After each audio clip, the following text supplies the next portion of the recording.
Hello students, आवाज आ रही है? कैमरा ठीक है? हाँ ठीक है, thank you Krish. Okay okay, चलो how are you? Little difficult to do the class because I have a lot of backlog. Good afternoon Vaibhavi, good afternoon Krish, hi Ryan, hi Alpha, hi Karina. अनंत कहाँ तक का backlog है एक बार मुझे बताओ, क्योंकि ये एक्सक्रीशन की लास्ट क्लास है मोस्ट प्रोबेबली, ठीक है? इसके बाद से अपन न्यू चैप्टर स्टार्ट करेंगे Anant. Just to give you an update, Saturday we keep one shot class जिसमें हम 3 to 4 आवर्स में टॉपिक को खत्म करते हैं। बाकी Tuesday and Thursday regular class चलती है, ठीक है? हाँ आज चैप्टर खत्म कर देंगे, ठीक है?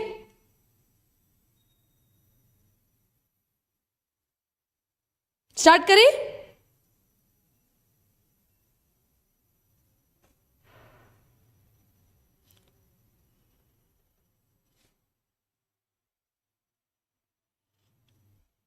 Okay, so we'll start with the last topic of the chapter that is called as, हाँ बोन काउंट के लिए पेज छोड़ दो, डाइजेस्टिव सिस्टम का 4th लेक्चर है, ठीक है अनंत? धीरे धीरे ह्यूमन फिजियोलॉजी को कवर करो but don't skip the live classes. जैसे नेक्स्ट क्लास जब भी अपनी होगी I will start with a new chapter, तो न्यू चैप्टर को पढ़ो क्योंकि लाइव क्लास में पढ़ने से थोड़ा सा ज्यादा समझ में आता है। सैटरडे की क्लासेस अटेंड करो, बाकी बैकलॉग को धीरे धीरे कवर करो। इसके बाद कंट्रोल कोऑर्डिनेशन स्टार्ट करेंगे और सैटरडे को मैराथन सीरीज में बायोलॉजिकल क्लासिफिकेशन स्टार्ट होगा। मैं लिख जाऊंगी शेड्यूल, और हो सकता है कल वेडनेसडे को मैं लेक्चर रिकॉर्ड करके प्रीमियर डाल दूं जिसपे मैं बोन काउंट कंप्लीट कर दूंगी, ठीक है? चलो आज अपन स्टार्ट करते हैं counter current mechanism. I hope urine formation तक, रास सिस्टम तक सारी चीजें आपको क्लियर है। काउंटर करंट मैकेनिज्म का मतलब क्या होता है? काउंटर का मतलब है यहां पर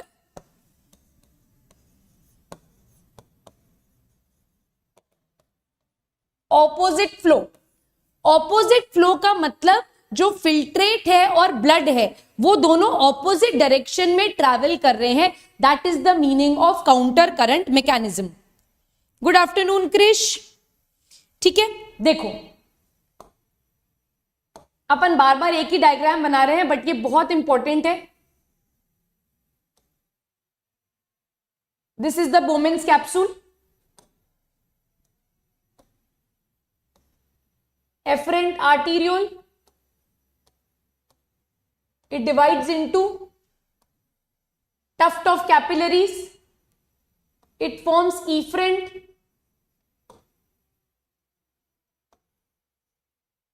This opens into PCT, loop of Henle, and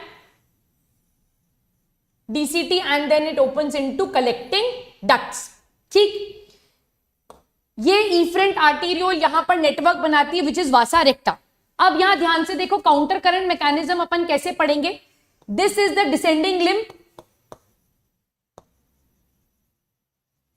this is the descending limb, this is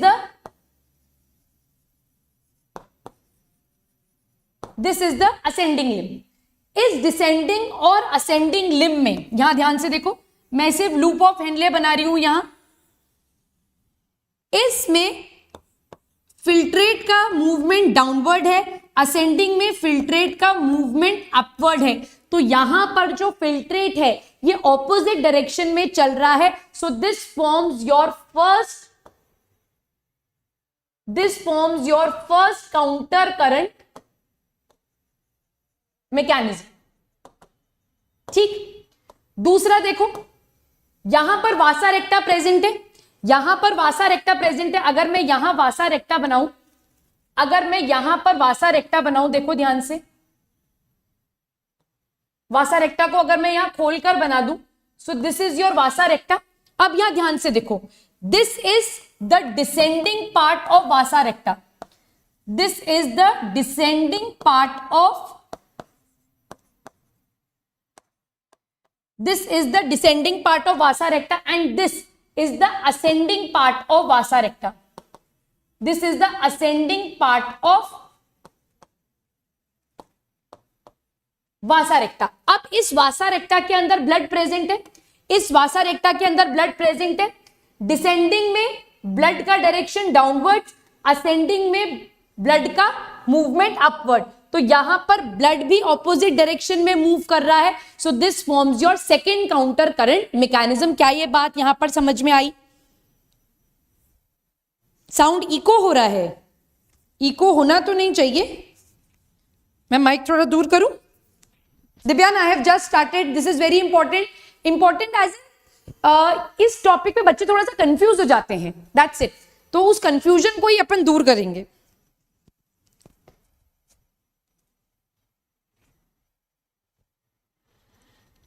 दिव्यान बस जस्ट पढ़ाना स्टार्ट किया। What is counter current mechanism? The flow of filtrate, मैं लिख देती हूं, वापस से समझ लो।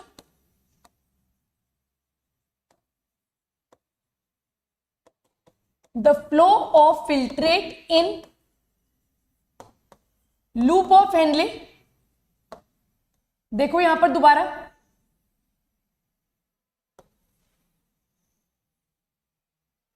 This is descending limb, this is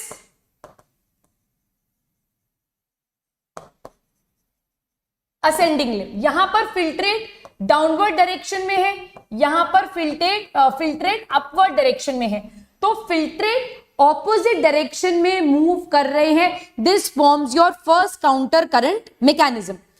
दिव्यान वापस से पढ़ा रही हूं मैं बेटा, सुन लो। The flow of blood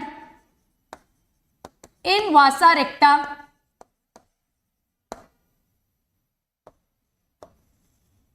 this is the vasa recta। मैंने vasa recta को खोलकर बना दिया, इसके अंदर ब्लड है,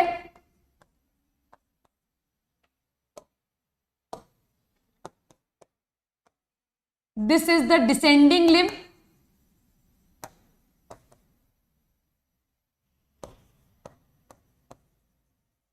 this is ascending limb।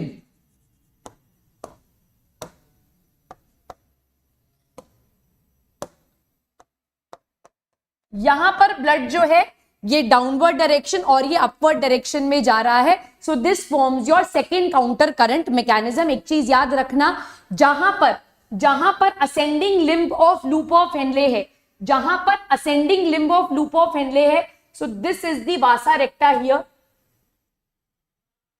This is the vasa recta. तो असेंडिंग लिम्ब के साथ वासा रेक्टा का डिसेंडिंग लिम्ब होता है, यहां पर डिसेंडिंग लिम्ब होता है, और जहां लूप ऑफ हेनले का डिसेंडिंग लिम्ब होता है वहां पर वासा रेक्टा का असेंडिंग लिम्ब होता है। क्या ये बात समझ में आई? दिव्यान, इज इट क्लियर? तो यहां पर डिसेंडिंग लिम्ब है तो ब्लड डाउनवर्ड डायरेक्शन में मूव करेगा, ये असेंडिंग लिम्ब ऑफ वासा रेक्टा है तो यहां पर ब्लड अपवर्ड डायरेक्शन में मूव करेगा। So these tube together forms your counter current mechanism. This is one of the most important topic and a topic जिसमें बच्चा थोड़ा सा कंफ्यूज रहता है। तो इससे होगा क्या, वो मैं अब पढ़ाऊंगी। इससे क्या होगा वो अब अपन यहां पर पढ़ेंगे। अब ध्यान से समझो, इसके ऊपर दोबारा आएंगे।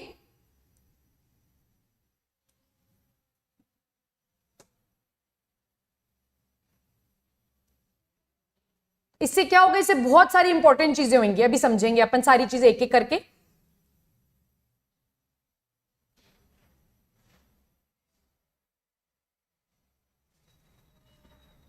ओके हाँ, आपको एक्सक्रीशन का लेक्चर देखना पड़ेगा अनंत, तो आपको ये नहीं समझ में आएगा, है ना। आप क्लास छोड़ सकते हो, डाइजेशन कंप्लीट करो, नेक्स्ट चैप्टर से आप रेगुलर लाइव आ जाना, ठीक है। चलो, let us divide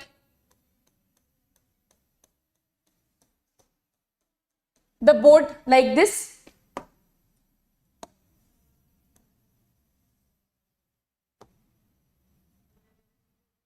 Bowman's capsule,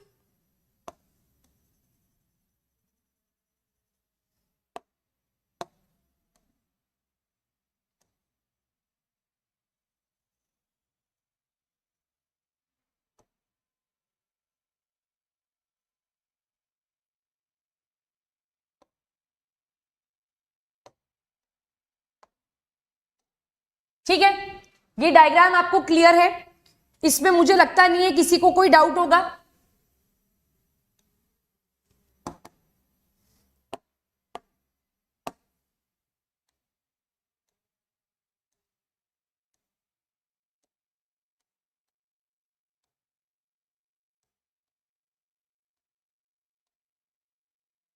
this is your इफ्रेन, और मैं यहां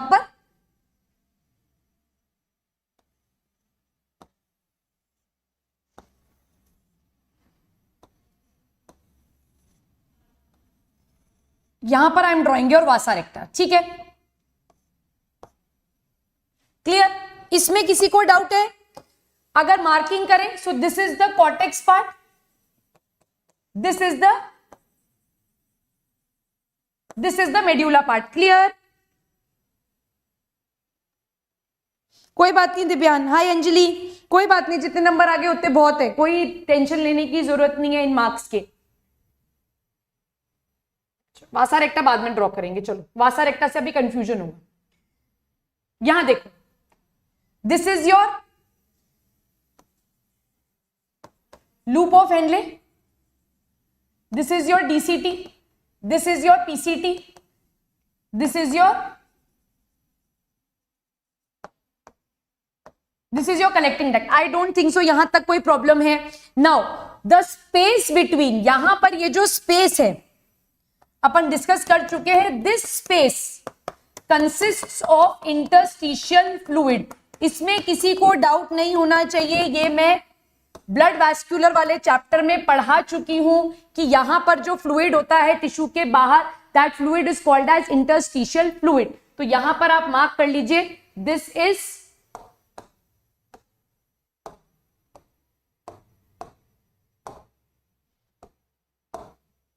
इज योर इंटरस्टिशियल फ्लूइड। यहां तक बात समझ में आती है? यहां तक बात समझ में आती है?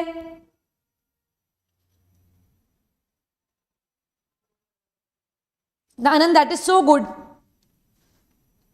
That is so good. Tonus, जो टर्जिडिटी है, टोनिसिटी है, that is due to the filled water inside a cell. Osmolarity के बारे में अब मैं बता रही हूं, यहां ध्यान से सुनो मेरी बात, सारे डाउट्स एक साथ ले लूंगी, बट अभी आप बात को समझो। Now blood has certain amount of osmolarity, blood के पास ऑस्मोलैरिटी प्रेजेंट होती है। Now what is blood osmolarity? Blood osmolarity को आप ऐसे समझो कि ब्लड के अंदर सोल्यूट और सॉल्वेंट का एक बैलेंस प्रेजेंट है, that is called as the blood osmolarity. Blood osmolarity का मतलब है ब्लड के पास वाटर और सोल्यूट का एक बैलेंस प्रेजेंट है, that is blood osmolarity. And the normal blood osmolarity, normal blood osmolarity is, normal blood osmolarity is 300 milliosmol per liter. This is the normal osmolarity of our blood. इसका मतलब actual words में अगर इसको discuss ना करें तो आप ऐसा समझो, मैं जो बोल रही हूं that is not the right explanation, but समझने के लिए, ताकि आपको थोड़ा सा पिक्चर क्लियर हो कि 1 लीटर में अराउंड 300 ग्राम समझ लो, या 300 सोल्यूट्स प्रेजेंट है। So that is the osmolarity of the blood. So this is the balance of, या this is the content of liquid and solid part that is present in the blood. So that is called as blood osmolarity, and the blood osmolarity is 300 milliosmol per liter. क्या यहां तक मेरी बात समझ में आई? सदाराज good morning, चमक गया? ठीक है, ठीक है, मैं सब लिखवा दूंगी दिव्यान। राइटिंग उतना इंपॉर्टेंट नहीं है जितना इस कंसेप्ट को समझना इंपॉर्टेंट है। कंसेप्ट समझो, सारे क्वेश्चंस बनेंगे, राइट? अब यहां देखो, when the blood is filtered, ध्यान से समझना, when the blood is filtered and it enters into the Bowman's capsule, the osmolarity remains same.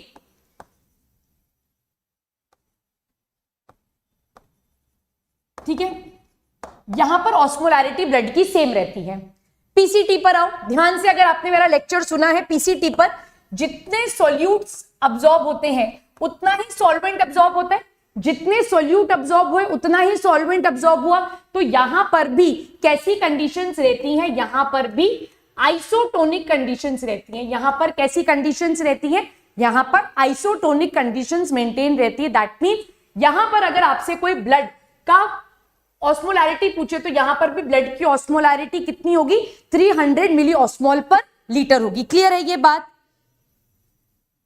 Clear है? This is the unit to measure the blood osmolarity. अब देखो, PCT के बाद PCT के बाद जो हमारा लूप ऑफ हेनले प्रेजेंट है, दिस लूप ऑफ हेनले में असेंडिंग और डिसेंडिंग लिम्ब में डिफरेंट चीजों के लिए परमेबिलिटी है, हाँ या ना? ये अपन डिस्कस कर चुके हैं कि अगर मैं डिसेंडिंग लिम्ब की बात करूं तो it is permeable to something else, मैं असेंडिंग लिम्ब की बात करूं so it is permeable to something else. ये चीज याद है? Now what happens here is this interstitial fluid, ये जो इंटरस्टिशियल फ्लूइड है इसके पास जो ऑस्मोलैरिटी है वो ग्रेडेड ऑस्मोलैरिटी है। ग्रेडेड ऑस्मोलैरिटी का मतलब है डिफरेंट लेवल्स पर डिफरेंट कंसंट्रेशन प्रेजेंट है। क्या ये चीज चमकी?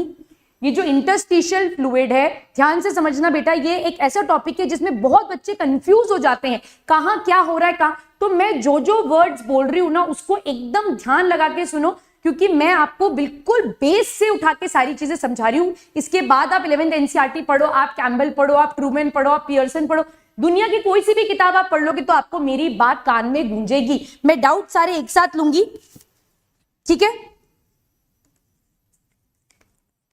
क्लियर हो गया?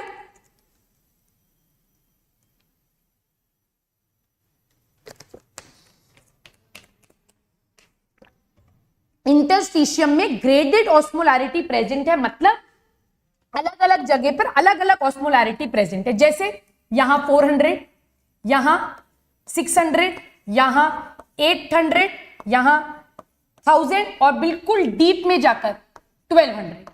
ठीक है, यहां पर कितनी होगी? यहां पर कितनी होगी? ग्रेडेड ऑस्मोलैरिटी का मतलब समझ में आ गया आपको?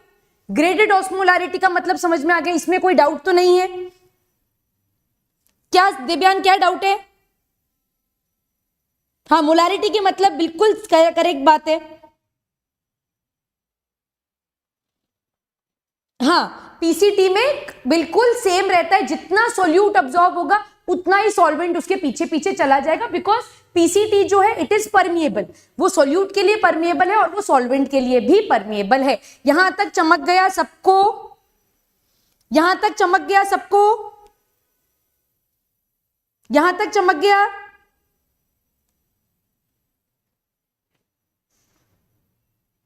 पीसीटी वाला बता दिया ना दिव्यांग मैंने, जितना सोल्यूट अब्सॉर्ब होगा उतना ही सॉल्वेंट जाएगा। So the filtrate would be at isotonic with the blood. जैसे बोमेंस कैप्सूल में कंसंट्रेशन रहेगा उतना ही कंसंट्रेशन उसका पीसीटी के अंदर भी रहेगा।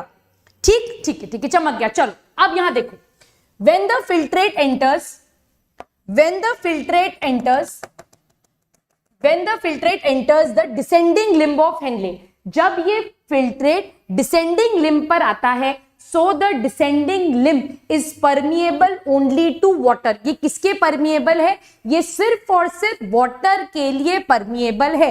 तो यहां से क्या निकलना स्टार्ट होएगा? यहां से वाटर निकलना स्टार्ट होगा। ध्यान से देखो, यहां से वाटर निकलना स्टार्ट होगा, वाटर निकलना स्टार्ट होगा, वाटर निकलना स्टार्ट होगा, भर भर कर पानी बाहर निकल जाएगा। और कहां जा रहा है? इंटरस्टिशियम में जा रहा है, भर भर कर खूब सारा पानी निकल गया। ठीक है, अब ध्यान से देखो, दिव्यांग, वैभवी, कृष सब बोर्ड पे देखेंगे, ध्यान से सोचो लॉजिकली, बिल्कुल केमिस्ट्री का कंसेप्ट लगाओ, इसमें बायोलॉजी है ही नहीं। अगर पानी बाहर निकलता चला जाएगा, क्वेश्चन का आंसर कौन करेगा?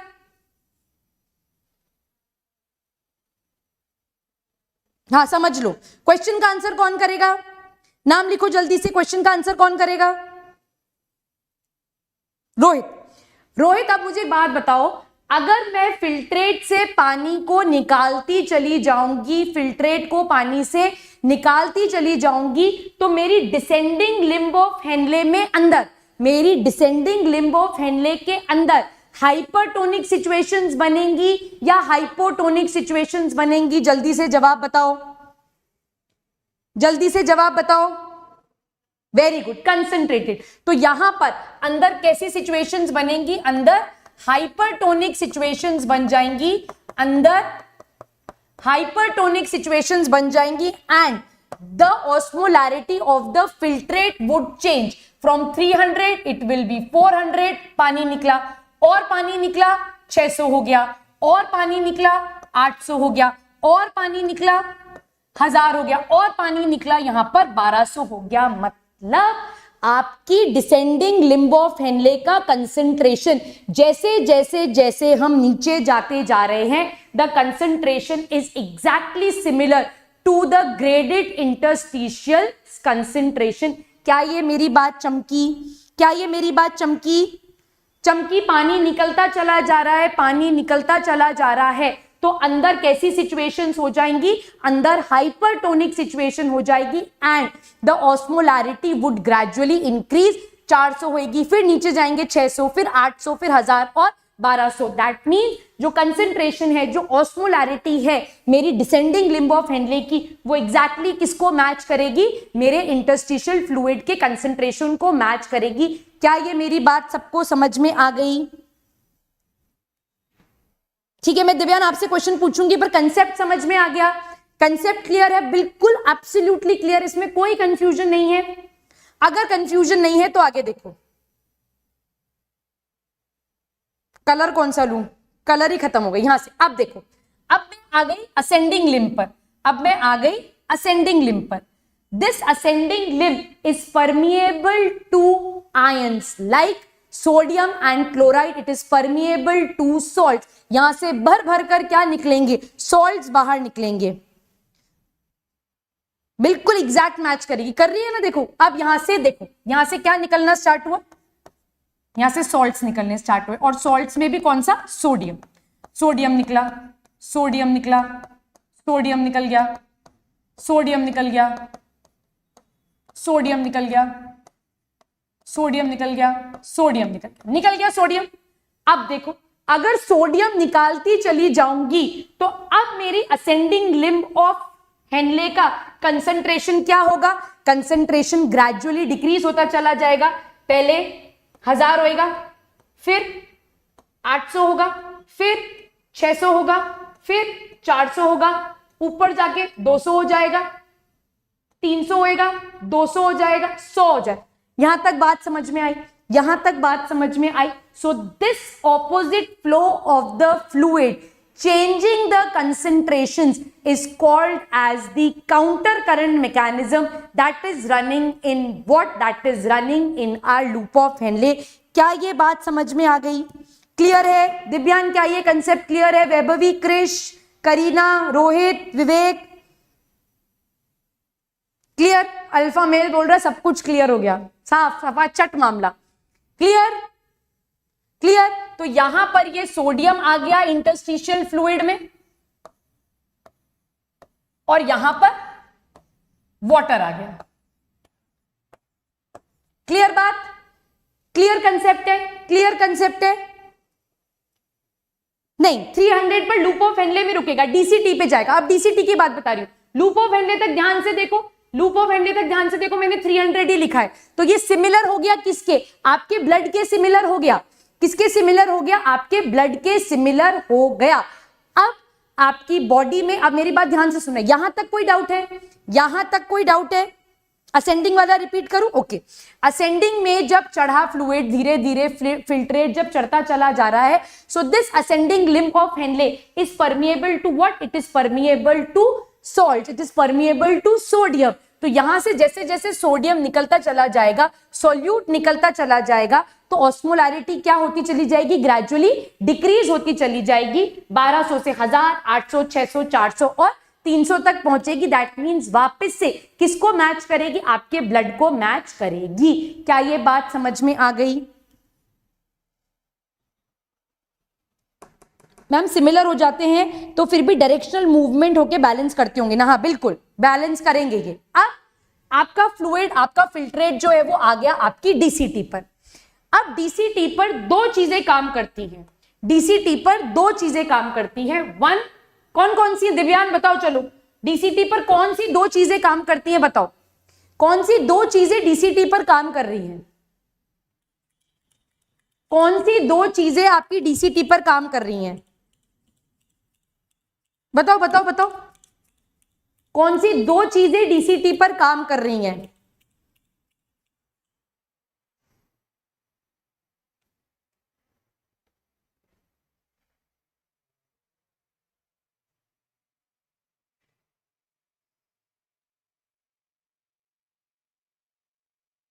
कौन सी दो चीजें काम करती है डीसीटी पर? डीसीटी पर काम करती हैं दो चीजें, one is your ADH and the other is your aldosterone, and the other is your aldosterone. ADH और एल्डोस्टेरॉन के बारे में डिटेल में अपन बात कर चुके हैं ऑलरेडी रास सिस्टम पर, ठीक है, वेरी गुड दिव्यांग। अब एडीएच सिर्फ तब प्रोड्यूस होता है जब आपकी बॉडी में डिहाइड्रेटिंग सिचुएशंस हैं। एडीएच सिर्फ तब प्रोड्यूस होगा जब आपकी बॉडी में डिहाइड्रेटिंग सिचुएशंस है। एल्डोस्टेरॉन थोड़ा थोड़ा, बिल्कुल थोड़ा थोड़ा अमाउंट में हमेशा प्रोड्यूस होता रहता है। एल्डोस्टेरॉन थोड़े थोड़े अमाउंट में हमेशा प्रोड्यूस होता रहता है। तो इस एल्डोस्टेरॉन की वजह से, इस एल्डोस्टेरॉन की वजह से डीसीटी से क्या होएगा? डीसीटी से क्या होगा? सोडियम रीअब्सॉर्ब होगा। इस एल्डोस्टेरॉन की वजह से डीसीटी से क्या होगा? सोडियम रीअब्सॉर्ब होगा। सोडियम रीअब्सॉर्ब होगा तो ये यहां पर और क्या हो जाएगा? ये यहां पर और क्या हो जाएगा? डाइल्यूट हो जाएगा ना। और क्या हो जाएगा? डाइल्यूट हो जाएगा। और ये डाइल्यूट यूरिन फिर आपकी बॉडी से रिलीज आउट हो जाएगा। तो डीसीटी पर एडीएच और एल्डोस्टेरॉन दोनों काम करते हैं। एडीएच सिर्फ तब काम करता है जब बॉडी में डिहाइड्रेटिंग सिचुएशंस होती हैं, बट थोड़ा थोड़ा अमाउंट ऑफ एल्डोस्टेरॉन हमेशा काम करता है। थोड़ा थोड़ा अमाउंट ऑफ एल्डोस्टेरॉन हमेशा डीसीटी के ऊपर काम करेगा, सोडियम को रीअब्सॉर्ब करेगा। तो सोडियम अगर रीअब्सॉर्ब हुआ तो आपका यूरिन क्या हो जाएगा? और ज्यादा डाइल्यूट हो जाएगा। आपका यूरिन क्या होगा? और ज्यादा डाइल्यूट हो जाएगा, और वो डाइल्यूट यूरिन क्या होगा? बॉडी से बाहर निकल जाएगा। ये बात समझ में आई? ये बात समझ में आई? तो एग्जाम में क्वेश्चन पूछते हैं कि which part of the nephron is responsible for diluting the urine? कौन सा पार्ट यूरिन को डाइल्यूट करने के लिए रिस्पॉन्सिबल है? तो ये डीसीटी है। डीसीटी वो पार्ट है आपके नेफ्रॉन का जहां पर फिल्ट्रेट का ऑस्मोलैरिटी ब्लड से कम हो जाता है। बाकी सब जगह मेंटेन हो रहा है, बट यहां पर आकर क्या हो जाता है? कम हो जाता है, और इतना डाइल्यूट यूरिन बॉडी से बाहर निकल जाएगा। क्या ये बात समझ में आई? क्या ये बात समझ में आई? वीडियो पॉज हो रहा है। मेरा तो इंटरनेट क्लियर चल रहा है।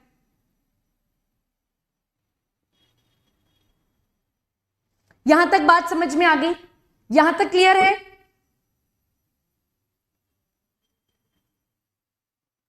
ठीक है, रियान को समझ में आ गया, दिव्यांग सबको समझ में आ गया। आगे चलू, आगे चलू। So this happens when this condition will take place when you have had ample amount of water. जब आपने बहुत सारा पानी पी रखा है, 2-3 जग पानी पी रखा है, या कोल्ड ड्रिंक का बड़ा ग्लास लेकर आप मूवी थिएटर में बैठे हो, तब उस केस में आपकी बॉडी में डिहाइड्रेटिंग सिचुएशंस नहीं है, एडीएच प्रोड्यूस नहीं होगा। एग्जैक्टली यही सिचुएशंस होंगी, और जो है डाइल्यूट यूरिन बॉडी से बाहर निकलेगा। यहां तक क्लियर है? यहां तक कोई डाउट?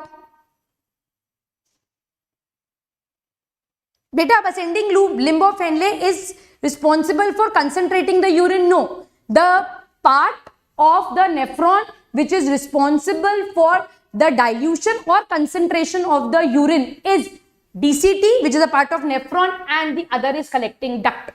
इसके अलावा और कोई पार्ट नहीं है जो यूरिन को कंसंट्रेट या डाइल्यूट करेगा।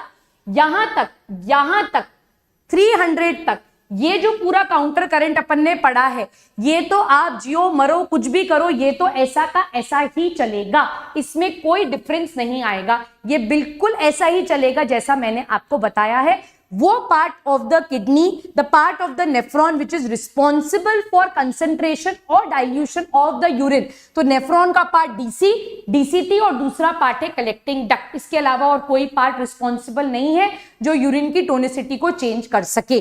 क्लियर है?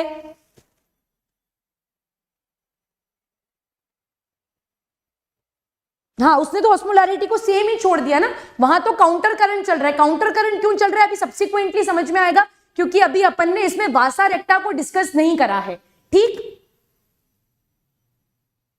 करीना तो दिए जला रही है। हाय नितिश। डाइल्यूट में कैसे काम करेगा? देखो, कलेक्टिंग डक्ट पे मैंने बताया था एडीएच एक्वापोरिन्स बनाते हैं।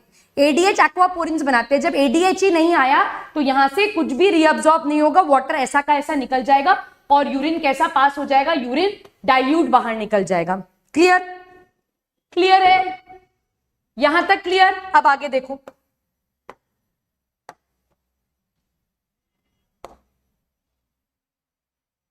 only 10 more lectures to catch up with me. Come fast.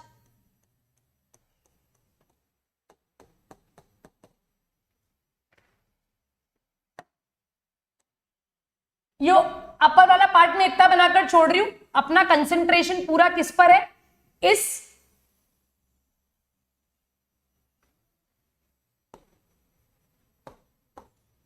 ठीक है, ठीक है। अब देखो यहां ग्रेडेड ऑस्मोलैरिटी है 400, 600, 800, 1200,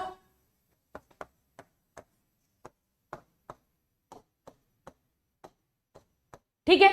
यहां पर कितनी हो जाएगी 300, 200 और फर्दर वो डाइल्यूट कंडीशन में। अब आप सोचो, अब आपकी बॉडी एक डिहाइड्रेटिंग सिचुएशन में है। अब आपकी बॉडी कैसी सिचुएशन में है, अब आपकी बॉडी एक डिहाइड्रेटिंग सिचुएशन में है। दैट मींस अब आपकी बॉडी में पानी की कमी है, तो यहां पर स्पेशल चैनल्स लग जाएंगे, यहां पर सब जगह एक स्पेशल चैनल लग जाएगा।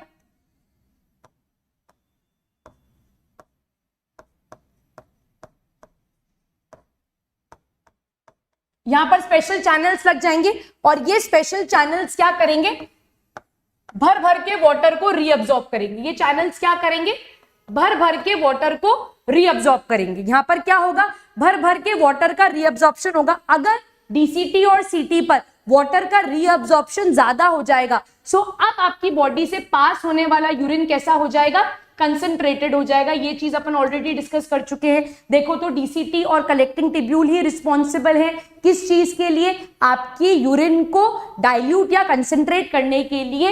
यहां पे जो हो रहा है, यहां पर जो हो रहा है वो तो होगा ही, यहां पर जो हो रहा है वो तो होगा ही। और यहां पर ये क्यों हो रहा है ये अब अपन डिस्कस करेंगे। ये बात समझ में आ गई?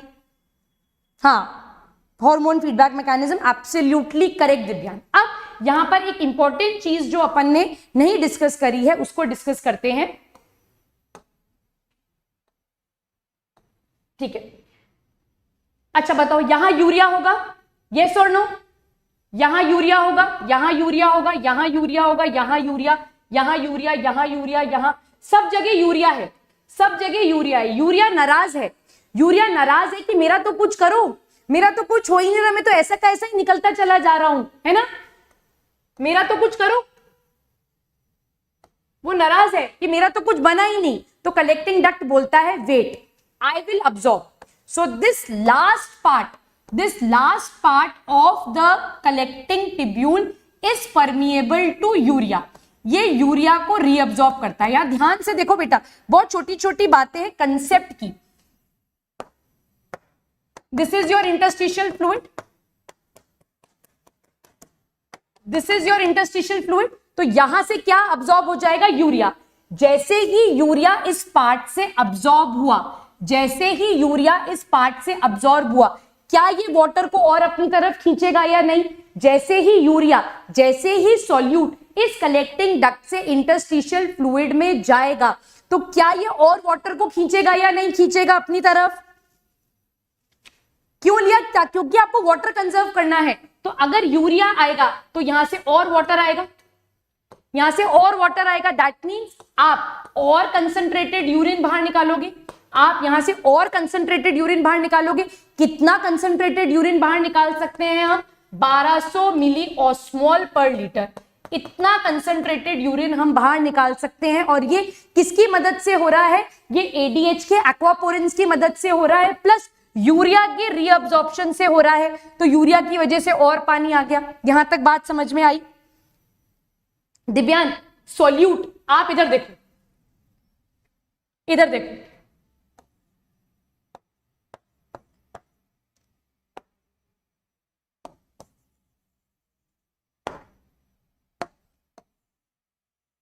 सपोज बाहर, ध्यान से देखो मैं क्या समझा रही हूं। बाहर सोल्यूट है, दिस इज रूट, ठीक है, बाहर सोल्यूट है, यहां वाटर भी है, यहां सोल्यूट है, this white one is solute and this blue drop is water. This root hair absorbs this solute, इस रूट हेयर ने इस सोल्यूट को अब्सॉर्ब कर लिया। What will happen to the water? What will happen to the water? The water will follow the solute. Water क्या करेगा? solute के पीछे पीछे जाएगा. हमेशा याद रखना, water और solute का आपस में बहुत गहरा रिश्ता है, पक्का वाला रिश्ता है. जहां जहां solute वहां वहां पर water उसके पीछे अपने आप पहुंच जाएगा. तो अगर मुझे वाटर का रीअब्जॉर्प्शन कराना है तो मैंने अगर सोल्यूट रीअब्जॉर्ब कर लिए तो मेरा काम अपने आप बन जाएगा, वाटर उसको पीछे पीछे अपने आप फॉलो करेगा. क्या ये चीज चमकी? क्यों फॉलो करेगा? ताकि वो आइसोटोनिक कंडीशन मेंटेन कर सके. जहां सोल्यूट वहां वाटर, ये एक फैक्ट है. जितना सोल्यूट होगा उतना ही वाटर वहां पर अपने आप जाएगा. This is the tendency of water. Water is always attracted towards the solute. तो यहां पर अगर मैंने यूरिया बाहर निकाला, अगर मैंने यहां यूरिया बाहर निकाला तो इसके पीछे पीछे वाटर भी आ जाएगा. दैट मीन्स मैं और वाटर को अब्सॉर्ब कर सकती हूं for collecting duct and this would help in conservation of water and the urine that would be passed would be what? It would be highly concentrated urine. क्या ये बात समझी? अभी करूंगी ना कंसंट्रेटेड. अभी रुक तो सही दिव्यांग, मैंने टॉपिक खत्म थोड़ी किया है.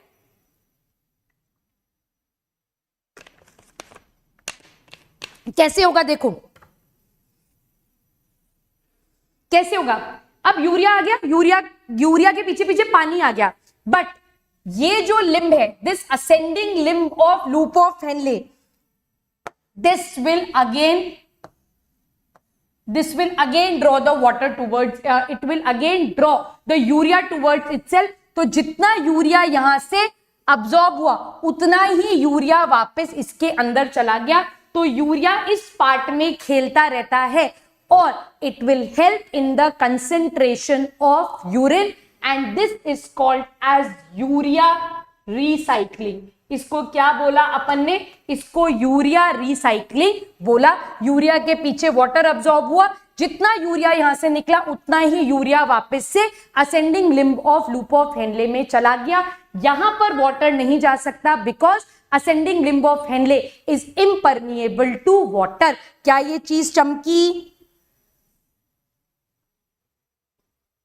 वाटर फॉलो नहीं कर पाएगा क्योंकि ये इम्परमिएबल है.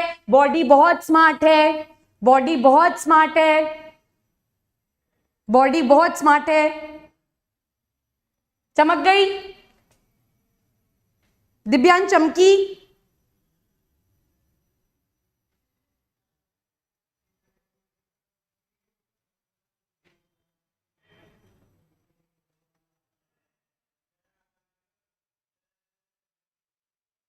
बस बिल्कुल कर सकते हो. Clear clear clear, thank you. Clear. अच्छा, अब यहां से क्वेश्चन क्या बनता है? कौन आंसर करेगा? दिव्यांग, यू हैव ऑलरेडी आंसर. कौन आंसर करेगा मेरा question? Vaibhavi, will you answer? Clear है? ठीक है, ठीक है. मुझे अंदर तक तसल्ली मिलती है जब आप बोलते हो ठीक है. चलो जनरल क्वेश्चन पूछती हूँ, सब क्लास में आंसर करना. क्रिश, चलो Krish, the question is for you.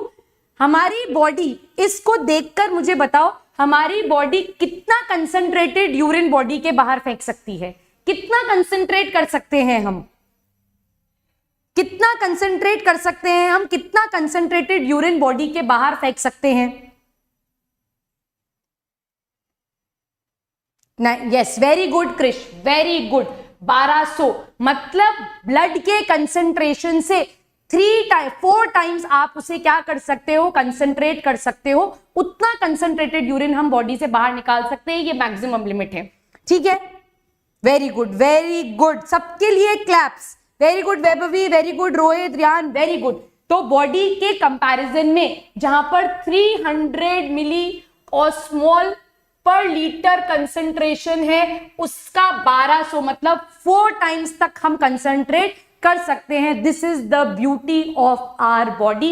Is this absolutely clear? Is this urea recycling absolutely clear? तो ये समझने वाली बात है ना कि मैंने 1200 लिखा हुआ है तो उतना कंसंट्रेटेड आप निकाल सकते हो. तो डाइल्यूट और कंसंट्रेटेड दोनों चीजें आपके दिमाग में एब्सोल्युटली क्लियर है? दोनों एब्सोल्युटली क्लियर है? ठीक है दिव्यांग, हर बार ट्रिकी क्वेश्चन नहीं, हर बार एक बेसिक क्वेश्चन भी पूछना चाहिए. ठीक, चलो यहां तक क्लियर हो गया। अब आगे की कहानी स्टार्ट करते हैं। एक बार ये देख लो, this is the diagram from your NCERT. ये एनसीईआरटी का डायग्राम है। ये ब्लड फिल्टर हुआ, अगर आपको दिख रहा है तो यह 300 मिली ऑस्मोल पर लीटर है। जैसे जैसे नीचे जाएगा कंसंट्रेट होएगा, मैक्सिमम कंसंट्रेशन 1200, जैसे जैसे ऊपर आएगा वैसे वैसे डाइल्यूट होता चला जाएगा। यहां देखो 200 हो जाएगा। ये वो पार्ट है नेफ्रॉन का जहां पर हाइपोटोनिक कंडीशंस क्रिएट होती हैं, that is 200, that is your DCT. This is water reabsorption, this is urea. ठीक है, यूरिया अब्जॉर्ब यहां से हुआ और यहां पर वापस चला गया। क्लियर? क्लियर है बात? यहां तक बात समझ में आ गई। बट इंपॉर्टेंट चीज क्या है? इंपॉर्टेंट चीज क्या है? मैं एक आध क्वेश्चन एक्सपेक्ट कर रही थी आप लोगों से। Absolutely clear. मैं एक आध क्वेश्चन एक्सपेक्ट करी थी, आपने पूछा नहीं, तो चलो आगे चलते हैं, अपन डिस्कस कर लेंगे। अब यहां देखो,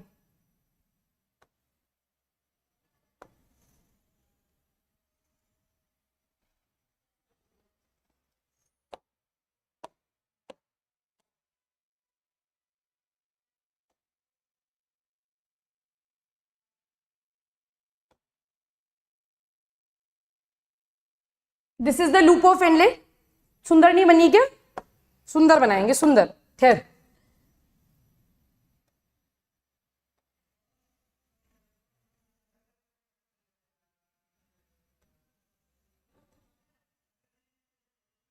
this is the loop of Henle.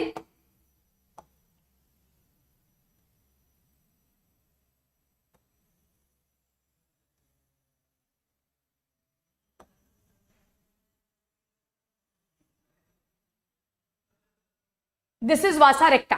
ठीक है, वासा रेक्टा का तो counter current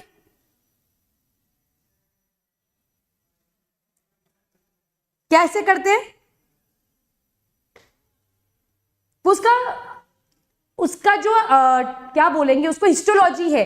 because of the histology, क्योंकि वहां पर क्यूबॉइडल एपिथेलियम है, नीचे जाके एपिथेलियम जो है वो स्क्वैमस हो जाता है। सो उसका रीजन ये है। ठीक है, कैसा करते हैं दिव्यान, आशीष सर? जब तक डायग्राम सुंदर नहीं बनता तब तक डायग्राम सुंदर बनने चाहिए। दिव्यांग, तूने एक बार मुझे बोला था,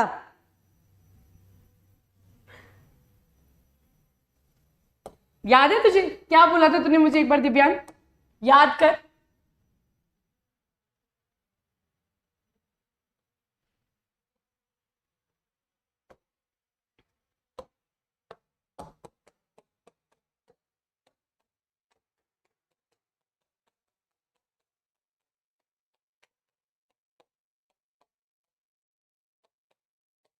मुझे याद है, कभी डिस्कस करेंगे बाद में। The beauty of biology is in diagrams, yes, but what I more believe personally is the beauty of biology is in understanding the concepts and imprinting it in your mind forever. चाहे आप आगे bio पढ़ो या ना पढ़ो, my work would be done। अगर आपको बहुत लंबे समय तक कुछ कुछ चीजें भी क्लियरली याद रहती है कंसेप्ट के साथ, that I would believe is my success and that is the beauty of biology मेरे हिसाब से।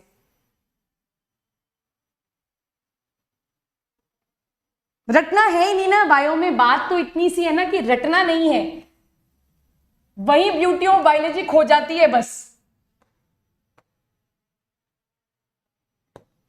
यहां पर 400, 600, 800,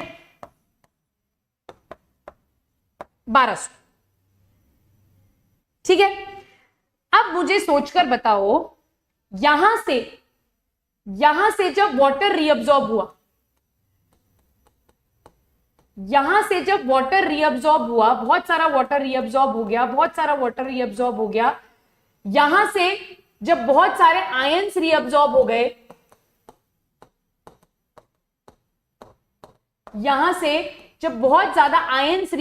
हो गए, तो ब्लड को लॉस नहीं होगा क्या?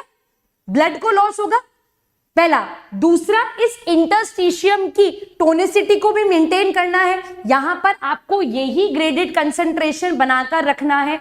तो इस मेड्यूलरी फ्लूइड की, इस इंटरस्टिशियल फ्लूइड की ग्रेडेड कंसंट्रेशन को बनाने के लिए पहला, दूसरा ये सारी चीजें अगर लूज होती चली जाएंगी तो ब्लड में कैसे पहुंचेंगी? आप ये वाटर रीअब्सॉर्ब क्यों कर रहे हो?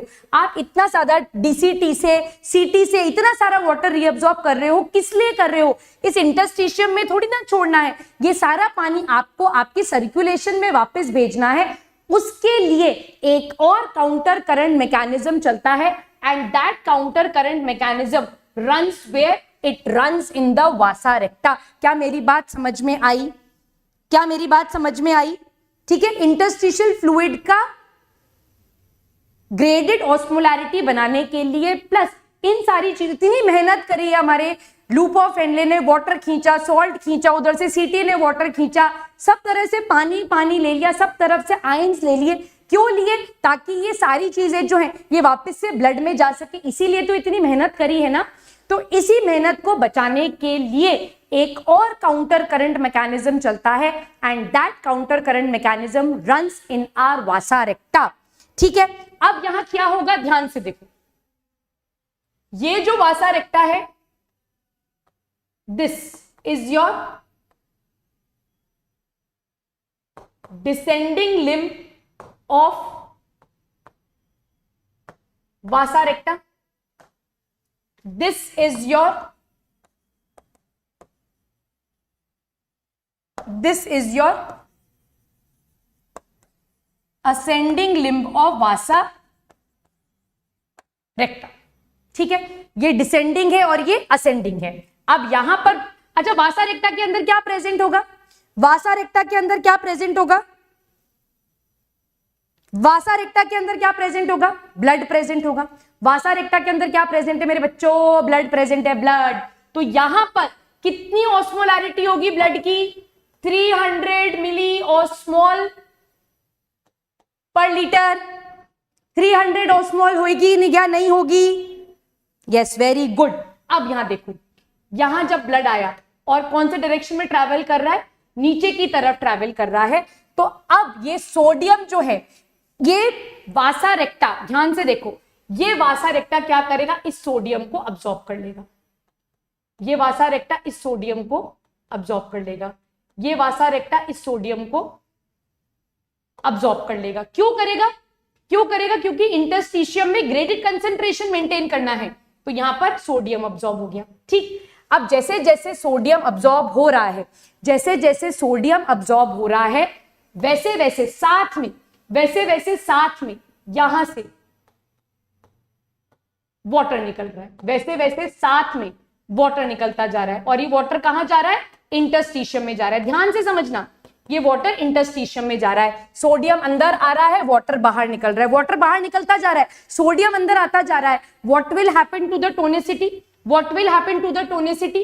It will gradually increase from 400, it will go to 600, it will go to 800, it will go to 1000, it will go to 1200. Same interstitium जैसी होगी, but यहाँ पे क्या हो रहा है? Descending limb of vasa recta में जितना सोडियम आपने लूप ऑफ हेनले से निकाला, इंटरस्टिशियम में डाला, उतना सोडियम क्या कर लिया? इस वासा रेक्टा ने वापस ले लिया, और सोडियम लेता जा रहा है, वाटर निकालता जा रहा है, अपना कंसंट्रेशन इंक्रीज करता चला जा रहा है, और अल्टीमेटली कंसंट्रेशन कितना होगा? यहां पर 1200 हो जाएगा। बात समझ में आई? बात समझ में आई? वासा रेक्टा की बात कर रही हूं मैं Divyan. I am not talking of loop of Henle, I am talking of vasa recta. Loop of Henle का काउंटर करंट आप ऑलरेडी समझ चुके हो। What I am explaining you is now how this graded concentration is maintained। ये 400, 600, 800, 1000 पर interstitium का graded concentration कैसे maintain हो रहा है, प्लस जितनी मेहनत से आपने सोडियम और वाटर का रीअब्सॉर्प्शन किया था, ये वापस से सर्कुलेशन का हिस्सा कैसे बनेंगे। ये समझ में आ गया? ये सोडियम आ गया, ये वाटर बाहर निकल गया। लूप ऑफ हेनले डिजाइन क्यों की गई है? लूप ऑफ हेनले क्यों डिजाइन की गई है? ताकि आप ज्यादा से ज्यादा वाटर को क्या कर सको? अब्सॉर्ब कर सको। इसीलिए all the organisms who are uricotelic और who are living in water deficient conditions, उनका लूप ऑफ हेनले हमेशा क्या होता है? लंबा होता है। ठीक है, कोई बात नहीं, कोई बात नहीं। काउंटर करंट मैकेनिज्म में हमारा दिमाग भी रिवर्स में चलता है। अब इधर देखो, यहां पर वासा रेक्टा का कंसंट्रेशन कितना हो गया 1200। अब यहां आए, अब इस समय पर देखो, इस समय पर देखो इंटरस्टिशियम में पानी पानी है, भर भर के पानी, water water everywhere, water water everywhere, not a drop to drink, है ना, एक पोयम है अल्बेट्रोस वाली, तो पूरा पानी पानी पानी पानी। अब ये ब्लड जो है, अब ये ब्लड जो है ये कहां आ गया, अब ये ब्लड आ गया अपनी असेंडिंग में। तो यहां पर क्या ज्यादा है, सोल्यूट ज्यादा है, यहां पर क्या ज्यादा है, यहां पर सोल्यूट ज्यादा है। अब देखो क्या होगा, यहां से सोल्यूट बाहर निकलना स्टार्ट करेगा, यहां से सोडियम, यहां से सोडियम बाहर निकलना स्टार्ट होगा और वाटर जो है इसके अंदर जाने लगेगा। सोडियम बाहर निकलेगा, वाटर अंदर जाएगा। अब सोडियम अगर बाहर निकला, सोडियम अगर बाहर निकला, वाटर अगर अंदर गया, तो इसका कंसंट्रेशन कैसा होगा 1000, फिर उसके बाद 800, उसके बाद 600, 400, 300 पर यहां से एग्जिट कर जाएगा। मतलब तेरा तुझको अर्पण, क्या लागे मेरा। सोडियम का सोडियम वापस इंटरस्टिशियम में आ गया, पानी सारा सर्कुलेशन में चला गया, ब्लड की टोनिसिटी मेंटेन रही, इंटरस्टिशियम फ्लूइड की ग्रेडेड कंसंट्रेशन मेंटेन रही। क्या मेरी बात चमक गई, हाँ या ना।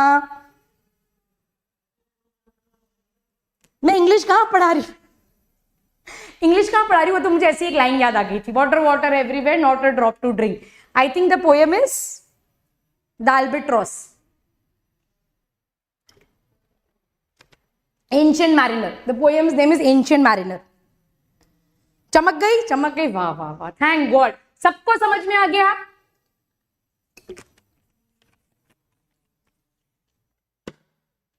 सबको समझ में आ गया, क्लियर है, thank you, very good. Clear है तो बहुत बढ़िया बात है, खुद के लिए तालियां बजा दो। अगर ये कंसेप्ट समझ में आ गया तो आपने एक बहुत बड़ा कंसेप्ट कर लिया है। ये देखो, this is the descending limb of vasa रेक्टा, this is the ascending limb of vasa रेक्टा। यहां देखो, यहां सोडियम अंदर, वाटर बाहर, कंसंट्रेशन 300, 400, 600, 800, 1200। यहां पर कंसंट्रेशन डिक्रीज होता जाएगा, 300 वापस से रीनल वेन में मिल जाएगा। सो यहां पर काउंटर करंट मैकेनिज्म जो है वो क्लियर हो गया, खत्म हो गया। अब सवाल जो मैं आप लोगों से एक्सपेक्ट कर रही थी, सवाल जो मैं आप लोगों से एक्सपेक्ट कर रही थी, एक बार बनाते हैं।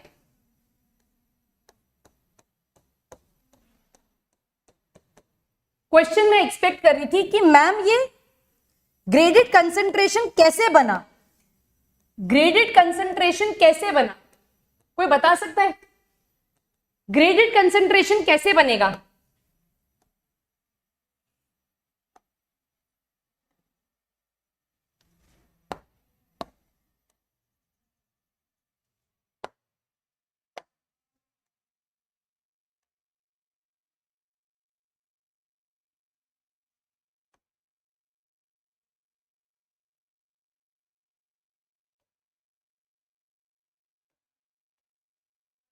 अच्छा, अगर एग्जाम में क्वेश्चन आएगा कि कौन से आयंस रिस्पॉन्सिबल हैं यूरिन को कंसंट्रेट करने के लिए, तो कौन से आयंस इंपॉर्टेंट है, सोडियम और यूरिया। ये दो आयंस इंपॉर्टेंट है for the concentration of urine, ये ही सबसे ज्यादा इंपॉर्टेंट रोल प्ले करते हैं to determine the concentration of the urine, पहला। दूसरा, कौन सा पार्ट है, डीसीटी और कलेक्टिंग टिब्यूल्स ऐसे पार्ट है जो यूरिन के कंसंट्रेशन को डिटरमिन करेंगे कि यूरिन डाइल्यूट पास होगा या कंसंट्रेटेड पास होगा। ठीक है, यस, वेरी गुड। दिव्यान, अभी तो बताया था मैंने, urea recycling, urea water, water इधर, ध्यान करो।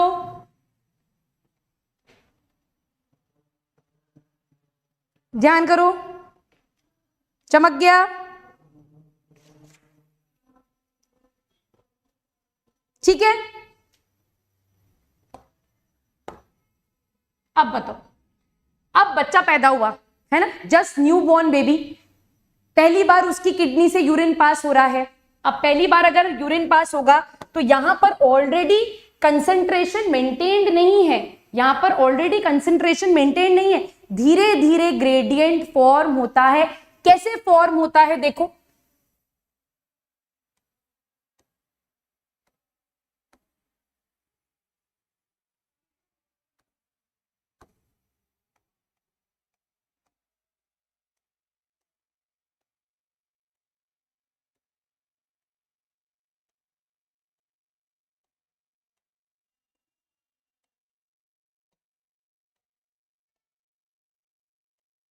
ठीक है, दिस इज योर वासा रेक्टा। अब देखो फिल्ट्रेट आया, पीसीटी पे गया, जो जो ऑब्जॉर्ब होना था वो अब यहां आया।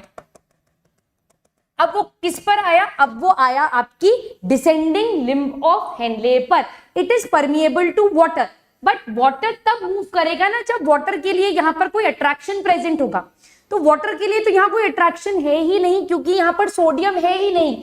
तो फिल्ट्रेट ऐसा का ऐसा पहुंच जाएगा कहां, आपकी असेंडिंग लिम्ब ऑफ हेनले पे। कहां पहुंच जाएगा, असेंडिंग लिम्ब ऑफ हेनले पे। बच्चों मैं पढ़ा क्या रही हूं, मैं आपको बता रही हूं कि इंटरस्टिशियल फ्लूइड में ग्रेडेड कंसंट्रेशन आखिर बना कैसे, how is this graded concentration form.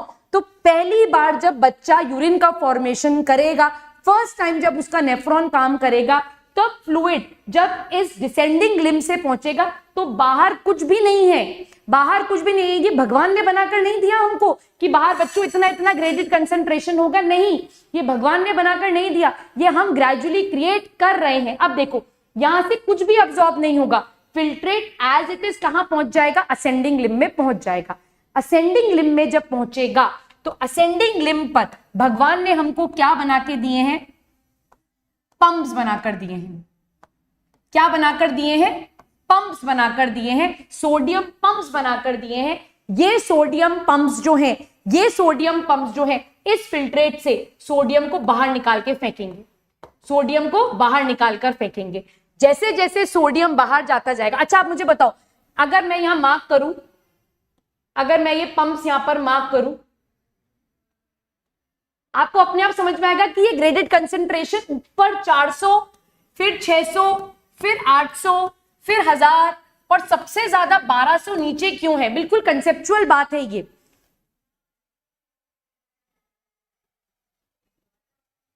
Urea which to ions या विच टू कंपोनेंट्स ले लो दिव्यांग, स्लिप ऑफ टंग है मेरा, ठीक है, माय बैड। इधर देखो ये A pump, B pump, C pump, D pump, E, F, G. अब मुझे बताओ जब फिल्ट्रेट पहली बार पंप के पास आएगा तो इनमें से कौन सा पंप सबसे ज्यादा सोडियम को बाहर फेंकेगा, इनमें से कौन सा पंप सबसे ज्यादा सोडियम को बाहर फेंकेगा, बताओ कौन सा पंप सोडियम को सबसे ज्यादा बाहर फेंकेगा।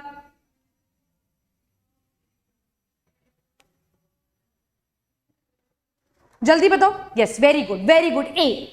तो ए पंप ने फेंका, जब पहली बार फेंका तो हो सकता है 100 सोडियम, ऊपर वाले ने 50, फिर 30, फिर 20, फिर 10, फिर 5, फिर 2, ऐसे। अब ये फ्लूइड बाहर निकल गया।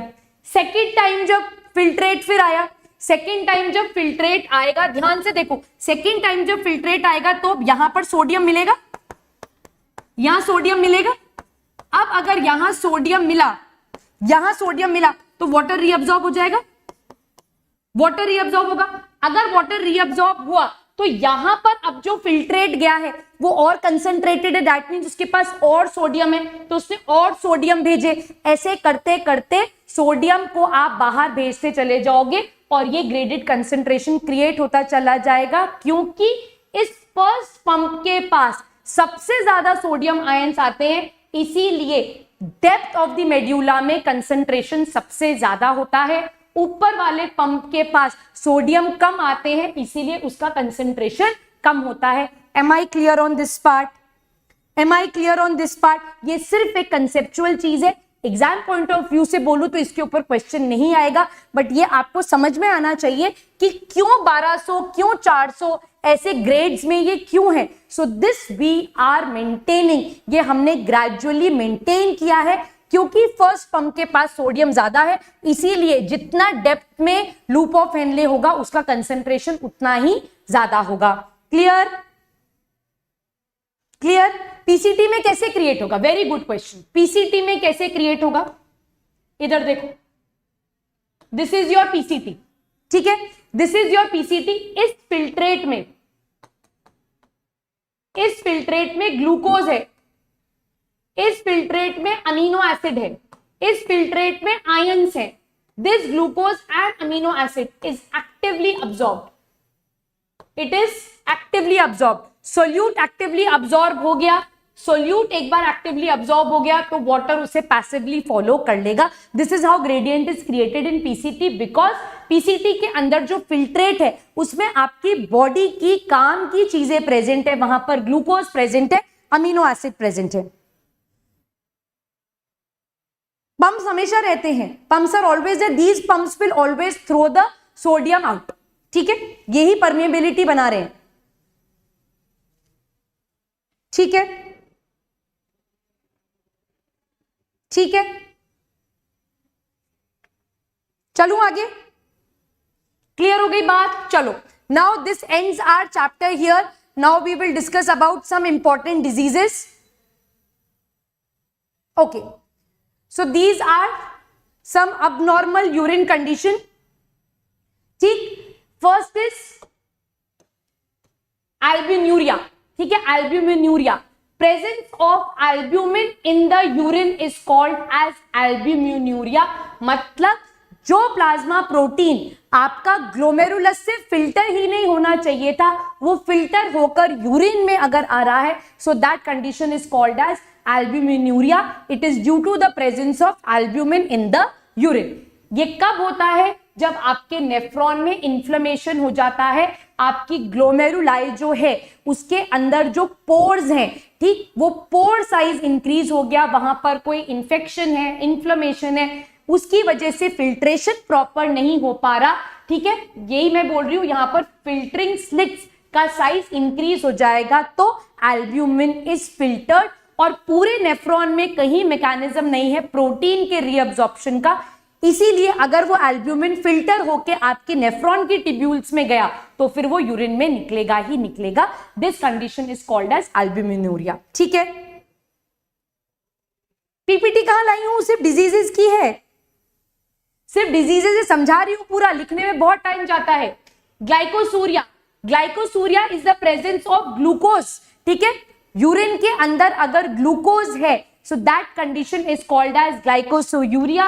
This occurs in case of diabetes mellitus, जिसको आप शक्कर की बीमारी बोलते हो, that is known as glycosuria। मतलब आपका पीसीटी फेल हो जाएगा उस एक्सेसिव ग्लूकोज को अब्सॉर्ब करने के लिए। मतलब आपके ब्लड में इतना ग्लूकोज है कि पीसीटी पूरी जान लगाकर भी उस ग्लूकोज को अब्सॉर्ब नहीं कर पा रहा है।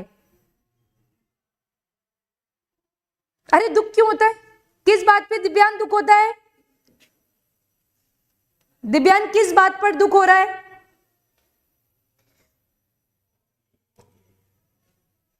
मुझे ना चैप्टर खत्म करना है ताकि मैं कंट्रोल कोऑर्डिनेशन स्टार्ट कर सकूं, ठीक है। हिमैचुरिया, हिमैचुरिया का मतलब है, वर्ड तोड़ दो, हिमैट का मतलब है ब्लड। अगर यूरिन के अंदर ब्लड आ रहा है so that is called as haematuria. Presence of blood cells in the urine is called as हिमैचुरिया।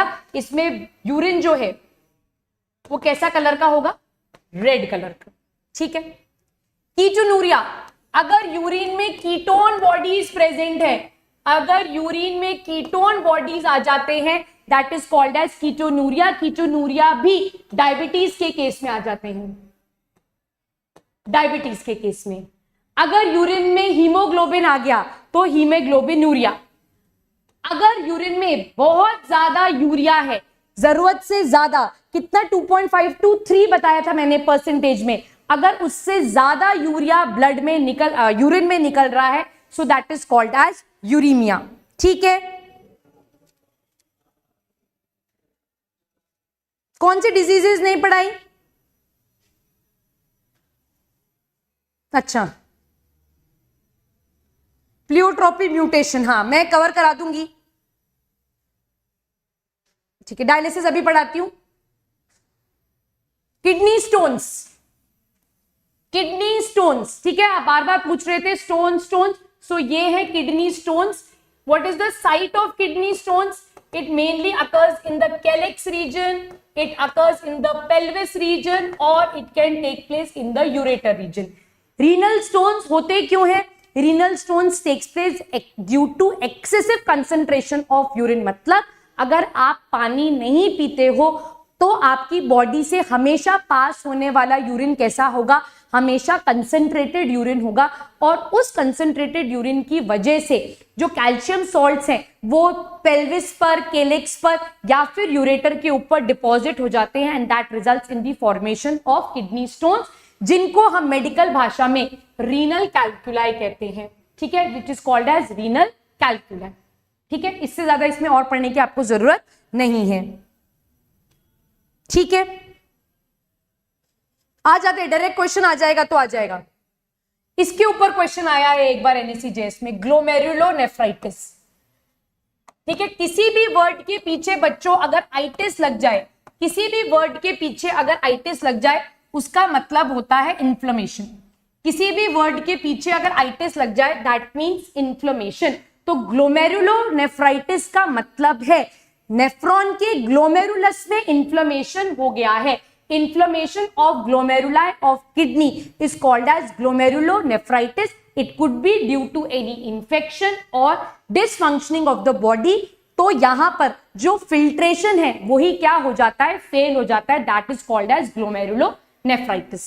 ठीक है, डायलिसिस बताऊंगी. भूख लगी है, बस कर रही हूं class end. Some important terms, dysuria is painful urination, polyuria जरूरत से ज्यादा यूरिन का पास होना, नॉक्टूरिया मतलब रात में बहुत ज्यादा वॉशरूम की अर्ज होना, renal colic is the pain due to stones, it is the pain due to stones, enuresis मतलब बेड वेटिंग, पॉलीडिप्सिया मतलब frequent drinking because of extreme thirst. ये कुछ टर्म्स हैं, ये हो सकता है कई बार कुछ लंबे लंबे ऐसे टाइप क्वेश्चंस आते हैं वहां पर इन टर्म्स को यूज कर लिया जाए, अदरवाइज इसमें कोई नहीं पूछेगा. Divyan grab something, I will take dialysis. Dialysis is important. Dialysis में समझाऊंगी. डायलिसिस के नोट्स मैंने यहां पे ऐड कर रखे हैं. डायलिसिस के नोट्स एडेड हैं. These are the notes of dialysis. यहां से आप देख लेना, पर मैं डायलिसिस आपको समझाऊंगी. ठीक है,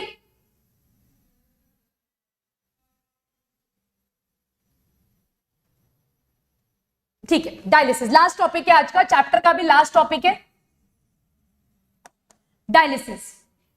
When we have two kidneys, when one kidney stops functioning, it becomes malfunctional, then the other kidney takes up its function. वो किडनी उसका फंक्शन ले लेगी. बट प्रॉब्लम कब होगी? जब दोनों ही किडनी काम करना बंद कर देंगी. दैट मीन्स आपका ब्लड का जो फिल्ट्रेशन हो रहा था, उस ब्लड के फिल्ट्रेशन से जो टॉक्सिक वेस्ट थे, particularly urea, uric acid, creatinine, ammonia, salts, drugs, dice, ये सारे वेस्ट जो हैं ये बॉडी से एलिमिनेट नहीं हो पाएंगे. अगर ये टॉक्सिक वेस्ट बॉडी से एलिमिनेट नहीं होंगे तो it will accumulate in your body. ये सर्कुलेट होके आपके बॉडी के डिफरेंट डिफरेंट पार्ट्स पे एक्यूमुलेट होंगे and it will trouble your body. आपकी बॉडी की माल फंक्शनिंग होगी. तो उस केस में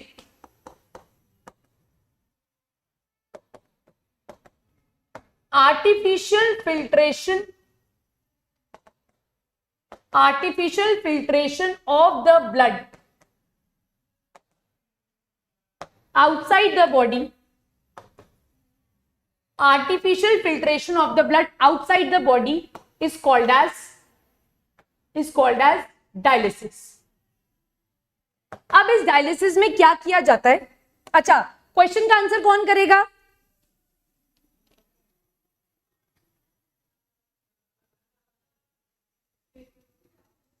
क्वेश्चन का आंसर कौन करेगा? रोहित. रोहित तेरा नेट बहुत फास्ट चल रहा है आज.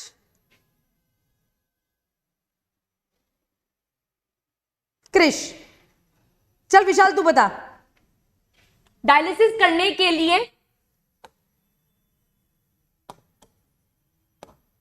डायलिसिस करने के लिए आर्टरी से ब्लड निकालूं या वेन से? डायलिसिस करने के लिए आर्टरी से ब्लड निकालूं या वेन से?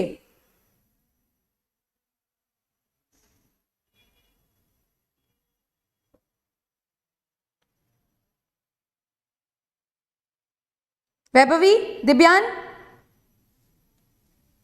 आर्टरी से. The blood is drawn from the artery. The blood is drawn from the artery. Artery से निकलेगा ब्लड. आर्टरी से क्यों निकालेंगे ब्लड? क्योंकि आर्टरी वो ब्लड वेसल है जिसके पास हमेशा क्या होगा, सबसे ज्यादा अमाउंट ऑफ यूरिया होगा. ये चीज मैंने आपको रीनल आर्टरी और रीनल वेन के कंपैरिजन में भी बताई थी कि रीनल आर्टरी वो ब्लड वेसल है जिसके पास सबसे ज्यादा यूरिया होगा, क्योंकि आर्टरी ही तो अल्टीमेटली क्या करेगी, किडनी के पास जाएगी ना. तो जब वो किडनी के पास जाएगी तो सारा टॉक्सिक वेस्ट भी तो क्या करेगी, वहीं छोड़कर आएगी. तो आर्टरी वो ब्लड वेसल है जिसके पास हमेशा सबसे ज्यादा यूरिया प्रेजेंट होगा. ठीक है, क्या हो गया ब्लंडर? आर्टरी से ब्लड निकालते हैं and the blood is passed in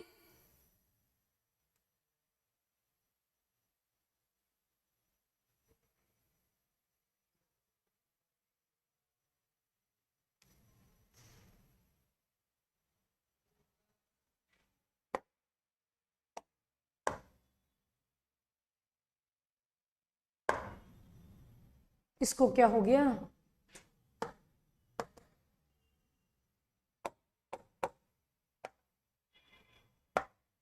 Oh God, what is wrong with this now?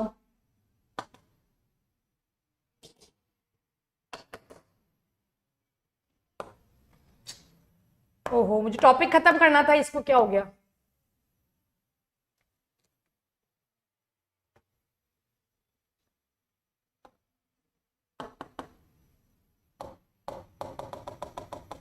यही हैंग हो गया. अच्छा सुन लो, सुन लो, ये पता नहीं इसको क्या हो गया. मेरी बात सुन लो, नोट्स आपके पास हैं. हम आर्टरी से क्या करेंगे, ब्लड को निकालेंगे. That blood is passed in a chamber. Blood एक चेंबर से पास होता है. The chamber is called as dialysing unit. उसको क्या बोला जाता है, डायलिसिस का यूनिट बोला जाता है. उस डायलाइजिंग यूनिट के अंदर ट्यूब्स प्रेजेंट होती हैं which are parallel to one another. और वो ट्यूब्स किस मटेरियल की बनी हुई होती हैं? It is made up of cellophane. किसकी बनी हुई है? सेलोफिन की बनी हुई है, which is a selectively permeable membrane. ठीक, इस सेलोफिन के आसपास एक लिक्विड प्रेजेंट है. The liquid is called as dialysing liquid. इसको क्या बोला जाता है? डायलाइजिंग फ्लूइड या डायलाइजिंग लिक्विड बोला जाता है. अब आर्टरी से ब्लड को बाहर निकालते हैं धीरे धीरे, क्योंकि आर्टरी में एक्सट्रीम प्रेशर पर ब्लड फ्लो करता है. तो धीरे धीरे 5 ml 10-10 ml ब्लड जो है धीरे धीरे बाहर निकाला जाता है. 5 लीटर ब्लड है तो धीरे धीरे 50 ml ब्लड है ना, ग्रेजुअली निकालते हैं प्रॉपरली. उसके अंदर जो कैथेटर्स वगैरह है वो इंसर्ट करते हैं, कैन्यूला लगाकर उसको प्रॉपरली बंद करते हैं एंड ब्लड को बाहर निकालते हैं.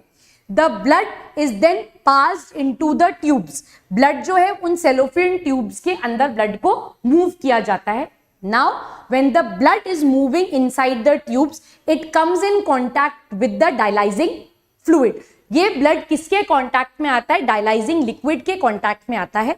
Now, this dialyzing liquid is made in such a manner that the tonicity of the dialyzing fluid and the blood is same. Blood का कंसंट्रेशन और डायलाइजिंग फ्लूइड का कंसंट्रेशन बिल्कुल सेम होता है. What is missing in the dialyzing liquid is the nitrogenous waste. Nitrogenous waste present नहीं होते हैं हमारे डायलाइजिंग लिक्विड में. सो ब्लड के अंदर क्या प्रेजेंट है? Urea, uric acid, ammonia, creatinine, ये सारी चीजें प्रेजेंट है. So all these waste from the blood moves into the dialysing unit. ये सारा वेस्ट जो है ये ब्लड से कहाँ जाता है? उस डायलिसिस फ्लूइड के अंदर जाता है. The blood slowly gradually moves from one cellophane tube to other, to third, to fourth. ऐसे blood move करता हुआ filter out होता है. And this filtered blood जिसमें अब सारे nitrogenous waste निकल चुके हैं, it is inserted back into the vein. ये कहाँ insert कर दिया जाता है? Back into the vein. I know, but this is not working ना. मैं समझाने की पूरी कोशिश कर रही हूं, but I don't know what is wrong with it.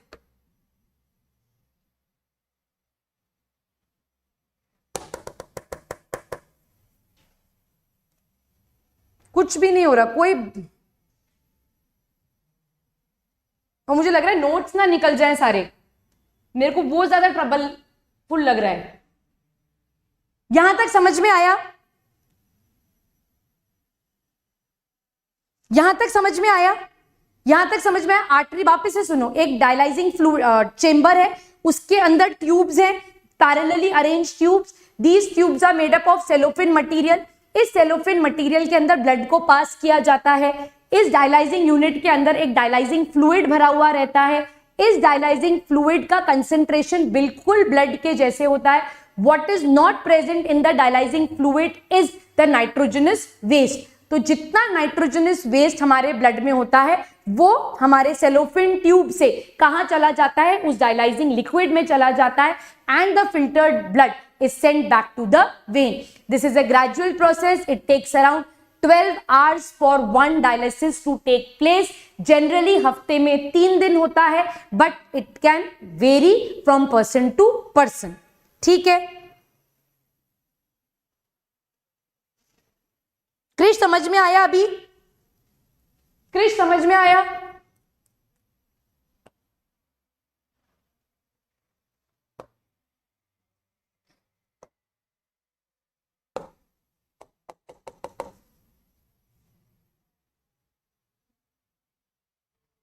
पता नहीं समझ में आ गया? ठीक है, ठीक है। अब मुझे सोचकर बताओ, what could be the problems associated with dialysis. Dialysis के साथ क्या क्या प्रॉब्लम्स एसोसिएट हो सकते हैं? पहला, ये बहुत ही ट्रॉमेटिक प्रोसीजर है, पेनफुल प्रोसीजर है, टाइम कंज्यूमिंग प्रोसीजर है। दूसरा, आप ब्लड को जब बाहर निकाल रहे हो, है ना, तो you do not want the clot to form. आप नहीं चाहोगे कि ब्लड के अंदर क्लॉट बने, तो आप ब्लड के अंदर क्या इंजेक्ट करते हो? आप ब्लड के अंदर एंटीकोगुलेंट्स इंजेक्ट करते हो, so that the clot does not form और ब्लड जो है वो इजीली फ्लो होता रहे। सबसे इंपॉर्टेंट बात, जब भी कोई डायलिसिस कराता है तो उसको heart related, blood vessel related problems हो जाती हैं, क्योंकि कंटिन्यूसली ब्लड बाहर निकल रहा है, ब्लड अंदर आ रहा है, तो ये बहुत ही एक ट्रॉमेटिक प्रोसीजर है और पेशेंट को कार्डियोवैस्कुलर डिजीजेस के चांसेस काफी बढ़ जाते हैं। The ultimate treatment of kidney failure, the ultimate treatment of kidney failure is what? It is kidney transplant. But जब तक हमको कोई डोनर नहीं मिलता है तब तक इसी प्रोसीजर को हम रिपीट करते रहते हैं। The ultimate treatment for kidney failure is kidney transplant. But yes, जब तक एक अप्रोप्रिएट डोनर नहीं मिलेगा तब तक आप डायलिसिस को क्या करोगे? करते रहोगे। आई होप अभी समझ में आ गया।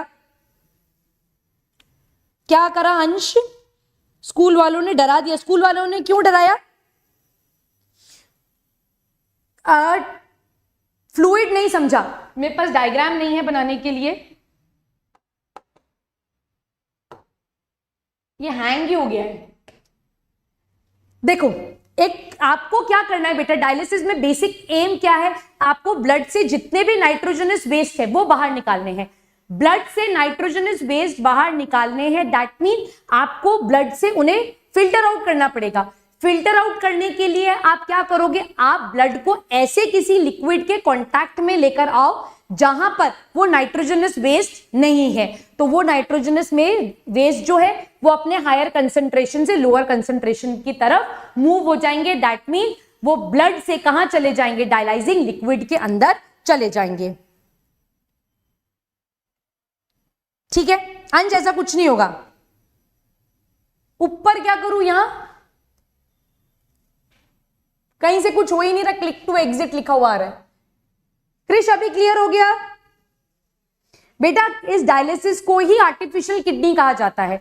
दिस फंक्शन या this dialysis is called as artificial kidney, क्योंकि जो काम किडनी बॉडी के अंदर कर रही है ये डायलिसिस बॉडी के बाहर कर रहा है, therefore it is called as artificial kidney. ठीक है, समझ में आ गया? Very good. मैं आपको ये पीडीएफ शेयर कर दूंगी, तो वहां पर आपको डायग्राम दिखेगा, वहां से आपको सब कुछ समझ में आएगा। एक बार उस डायग्राम को देखते हुए मेरी बात दोबारा से सुन लेना, तो आपको क्लियर हो जाएगा। वापस से समझाती हूं एक बार किडनी, दोनों किडनी जब काम करना बंद कर देती हैं, एप्रोप्रिएट डोनर जब तक नहीं मिलता तब तक हम ब्लड को आर्टिफिशियली फिल्टर करते हैं by a process which is called as dialysis. Dialysis के केस में एक डायलाइजिंग यूनिट प्रेजेंट होता है जिसके अंदर ट्यूब्स हैं जो एक दूसरे से पैरेलल लगी हुई रहती हैं। The tubes are made up of cellophane paper. NSE-JS question है ये।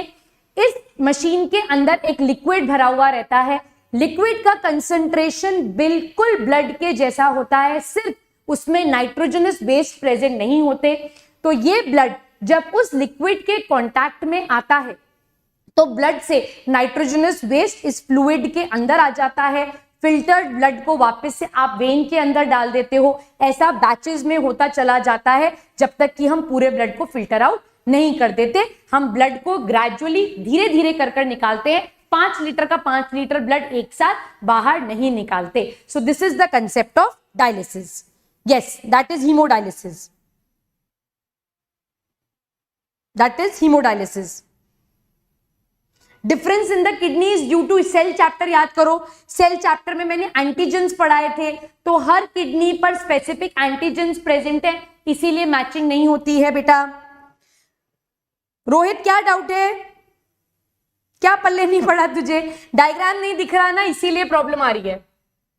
मैं वही बोल रही हूं, मैं इसका PDF शेयर करूंगी टेलीग्राम पे, तो उस डायग्राम को देखना और मेरी बात दोबारा सुनना, सब समझ में आ जाएगा। ठीक है? रियान, डाउट क्लियर है? किडनी डिफरेंट इसीलिए होती है क्योंकि हर किडनी पर एंटीजेनिक नेचर डिफरेंट होता है। तो बेस्ट पॉसिबल किडनी जो आप मैच कर सकते हो वो पेरेंट्स और बच्चों की और या भाई बहन की, वहां पर बेस्ट मैचिंग होती है। ठीक है? स्कूल का प्रिंसिपल स्ट्रिक्ट है। अंश, अपन इसके बारे में डिस्कस करेंगे। So here we end with the chapter that is excretory system. Excretory system खत्म हो गया। आज का लेक्चर काफी इंपॉर्टेंट था, बट वेरी वेल डन। आप सबने बहुत अच्छे से काउंटर करंट मैकेनिज्म समझा।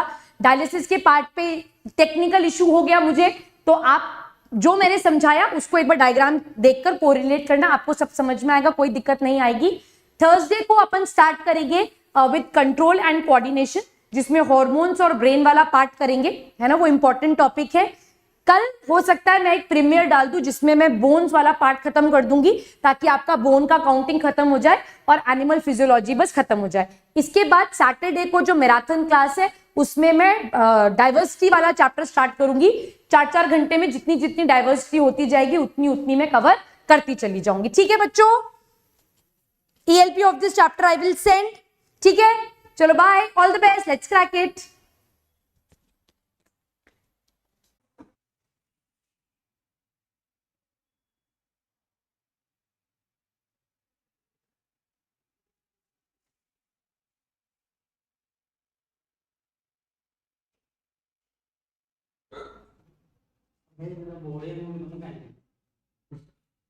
ऊपर तले एक मिलेगा।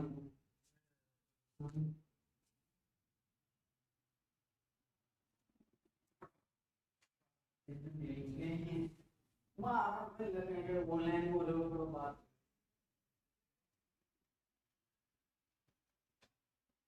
कोई तो ना